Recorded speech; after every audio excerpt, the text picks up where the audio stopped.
Nah, selanjutnya setelah tadi kita menghitung beban angin, sekarang kita menghitung beban lainnya seperti beban mati tambahan, beban air hujan dan lain sebagainya. Untuk beban misalkan beban penutup atap gitu ya. Ini kita tinjauannya adalah luasan satu buah kuda-kuda yang menahan 2,5 meter, lebarnya dengan panjang 9 meter. Nah, ini sudut kemiringan atap yang sudah kita hitung dari awal 27,07 derajat. Berat mati tambahan berupa berat penutup atap itu kita hitung dengan menghitung luasan atap dikali dengan beratnya per meter persegi.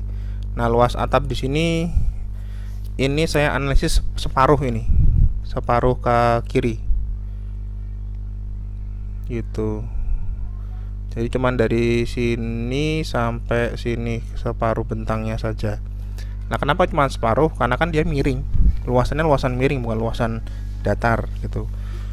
1 cos alfa dikali 4,5 meter itu adalah panjang sisi miring dari rangka atapnya. Kemudian 2,5 meter itu adalah segmen kita ini. Ini 2,5 meter kita ini. Jadi tributary areanya. Dikalikan berat atapnya 0,49 kN. Nah, di satu sisi itu kan cuma ada 4 gording ya, sisi satu sebelah. Itu kenapa dibagi 4. Kemudian untuk rangka plafon itu kita gunakan luasan penuh ini. Luasan penuh dari satu buah segmen kuda-kuda ini. Karena dia dipasang di sisi bawah kuda-kuda. Nah, 2,5 meter kali 9 meter itu kan 2,5 itu jarak antar kuda-kudanya, 9 meter lebar kuda-kuda, kali berat atap 0,107 kN per meter persegi. Kemudian penggantungnya 0,0867 sama, tapi dibagi 7. Dibagi 7 bedanya kenapa? Kalau ini bagi 4, ini bagi 7. Karena kalau yang plafon kita ngitungnya langsung 9 meter, bukan 4,5 meter, jadi langsung full. Nah, kan tadi kan kalau kita hitung di sisi bawah rangka atap kita ada 7 join gitu ya. Itu kenapa dibagi 7. Untuk beban pekerja beban air hujan itu 40 min 0,8 dikali alfa dikali faktor konversi jadi kilonewton dikalikan 2,5 meter kali 9 meter persegi.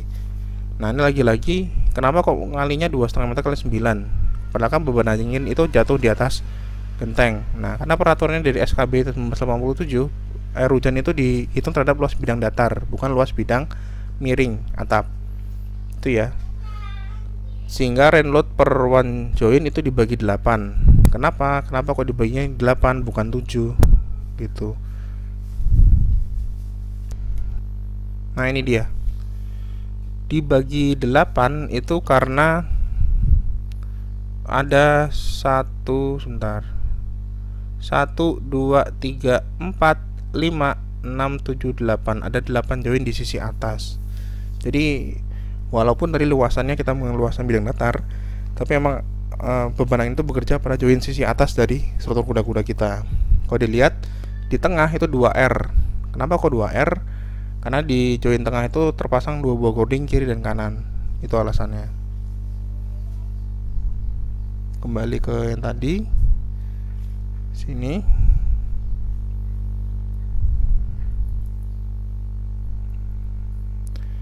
Itu alasannya ya kenapa kok dibagi 8. Lanjut. Untuk worker atau pekerja itu 1,33 kN. Nah, ini sebenarnya pakai asumsi 1,33 kN ini kan berat satu orang. Nah, diasumsikan untuk beban pekerja itu saya asumsikan maksimal ada 3 orang lah, 3 orang yang berada di struktur rangka atap kita. Nah, 3 orang ini kalau menginginkan efek terbesar otomatis 3-3-nya itu berada di tengah bentang seperti ini. Tentu saja nggak di satu titik ya, tapi disebar titik yang di sekitar tengah bentang. Itulah kenapa nilai live load-nya cuma 3 seperti itu. Dan itu nggak perlu dianalisis karena sudah beban titik kan, jadi nggak perlu di macam-macamin lagi. Nah, ini tadi rekapitulasinya. Beban angin itu hisap semua ke arah luar.